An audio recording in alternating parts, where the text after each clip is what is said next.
नमस्कार, UPSC current affairs में आप सभी का स्वागत है। मेरा नाम है मनीष श्रीवास्तव और हम बात करने वाले हैं खबरों में ग्लोबल मिलेट सम्मेलन के बारे में।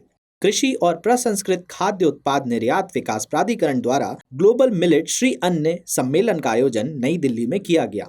इसका उद्घाटन प्रधानमंत्री द्वारा किया गया। इस सम्मेलन का उद्देश्य मिलेट्स या श्री अन्न के निर्यात को प्रोत्साहित करना और बाजरा और उत्पादकों के बीच लिंकेज प्रदान करना था। इस सम्मेलन में USA, UAE, Kuwait, Germany, Vietnam, Kenya, Bhutan और मलेशिया जैसे विभिन्न देशों के लगभग 100 अंतर्राष्ट्रीय खरीदारों ने भागीदारी की।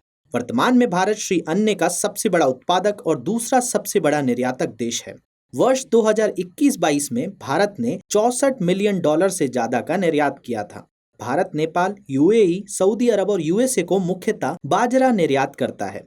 हाल ही में रोम, इटली में खाद्य और कृषि संगठन फूड एग्रीकल्चर ऑर्गेनाइजेशन के मुख्यालय में अंतर्राष्ट्रीय बाजरा वर्ष 2023 मनाया गया था।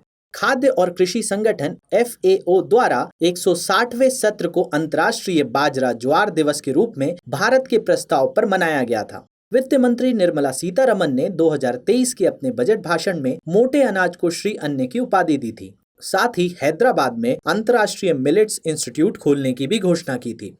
आपको बता दें, मोटे अनाज को बढ़ावा देने के उद्देश्य से उड़ीसा सरकार ने 10 नवंबर को मंडिया दिवस, बाजरा दिवस मनाना शुरू किया था। इसका श्रेय मुख्य रूप से उड़ीसा की कुटिया कोंद जनजाति के पारंपरिक त्योहार बुलरांग यात्रा को जाता है।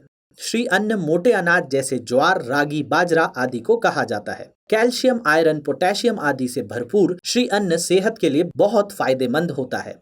एंटीसेप्टिक और एंटीबायोटिक गुणों के कारण आयुर्वेद में भी मोटे अनाज का औषधि के रूप में प्रयोग होता रहा है। कृषि और प्रसंस्कृत खाद्य उत्पाद निर्यात विकास प्राधिकरण एपेडा एक भारतीय शीर्ष निर्यात व्यापार संवर्धन सरकारी निकाय है।